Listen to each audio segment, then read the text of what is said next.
Hey guys, here's my new introduction to my newest series that's going to be happening on this channel. It's going to be the 3 things I hate and the 3 things I like about this car.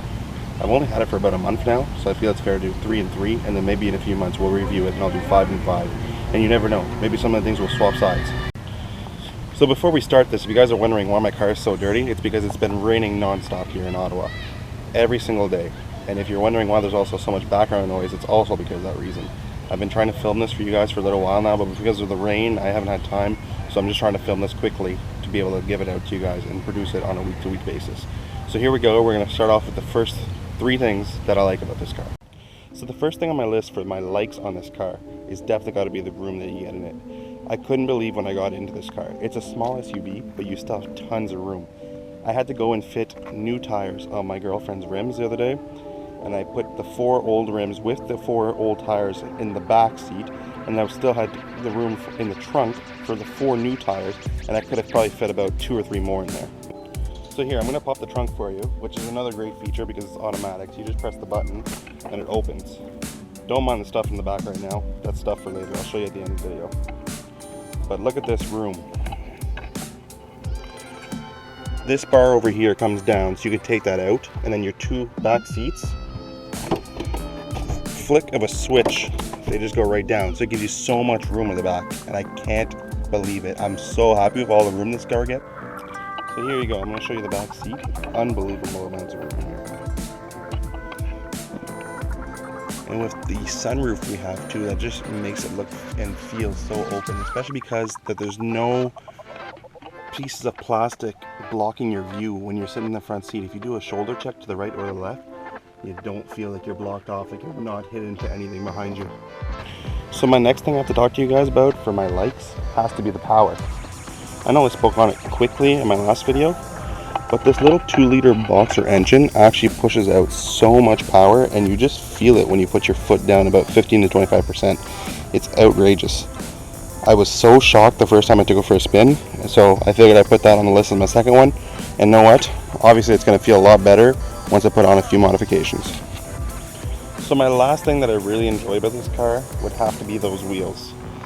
I actually took them off the car the other day and realized that they're NKs. A lot of times Subaru deals with NK, but more for the STI, the WRX wheels. So I was kind of surprised to realize that the Forester XT wheels are actually made by NK. They're 18-inch, they look sporty. They're very dirty at the moment because I haven't had the time to clean them. But these things, when you have them shined up, look amazing. Compared to the year before, which was just a boring 5-spoke, it's something that aesthetically pulled me to this car. Alright guys, well that's the 3 things I like about my Forester XT. Next week I'll be posting the 3 things I dislike about it, which was kind of a difficult list to make, to be honest with you, especially since it's a fresh car. But you notice little things here and there that aren't up to par in your books. So wait to see that next week. I figured before ending this video I'd show you something that I'm hiding back here. So this is something that we're going to see on a future video when I finally get to install it. I'm waiting for an access port, which has been in the mail for maybe about 2 weeks now. It keeps saying that it's in Canada, then it's in America, then it's in Canada, then it's back in the US, then it's back in Canada. I don't know. The USPS and Canada Post have no information on it, so it's kind of maddening and frustrating, but it is what it is. When you ship something, you have to wait for it. So I received this really quickly. So this is an ETS cold air intake that goes for the 2015 plus WRXs.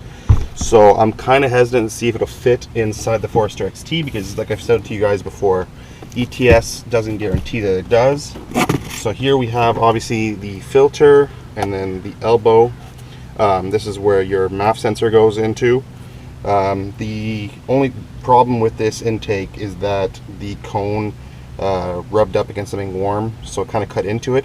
I don't think it's going to damage it at all. If it does, I'll just replace it. It's a Canon intake that goes with this thing, so not difficult to find. And then the actual piping that goes down under the bumper and connects to the throttle body. And then obviously you needed the heat shield. If you didn't get this, then there wasn't really any point to it. The box kind of makes the whole intake work properly. If you just have the cone there, you're pretty much heat soaking your turbo and engine because you're just sucking up the warm air. So this goes into my engine bay, obviously, and then the cone, well, air duct that comes under the grill actually goes into this to feed air to the intake. So this will be an install in a future video, and this is obviously to relocate your MAF sensor because your MAF gets moved down further away. So a lot of times there's a few companies, and I'm pretty sure ETS is one of them, don't quote me on that, that says that you don't need a tune or don't require a tune, but it's recommended. I will definitely be tuning the car before I install this, just in case, you never know. So yeah, wait for a future video. This will be installed. It's not a difficult install. I've seen videos on it. I've done intakes before, so I'm not worried about it at all. So thanks for tuning in, guys. I'll talk to you guys soon on the 3 dislikes of my car. Talk to you later. Take care. Actually, one last thing I forgot to mention is that if you guys ever have any questions about this car or have any tips and tricks that you think I should know, this is my first turbo vehicle, and it's also my first Subaru. I've always loved them, but I've never had one before, as I said in the last video. So if you guys have any tips and tricks, or if there's anything you'd like me to show you guys, or if you have any questions because you might have one that I might know something of, or whatever it is, just send me a personal message. Also, comment below. I really like having your feedback on this. This is obviously my second video. I've never really done this kind of stuff, so any kind of tips or anything you like or dislike, let me know, because it really helps build this channel. So thanks again, guys. I'll talk to you soon. Take care. Have a good night.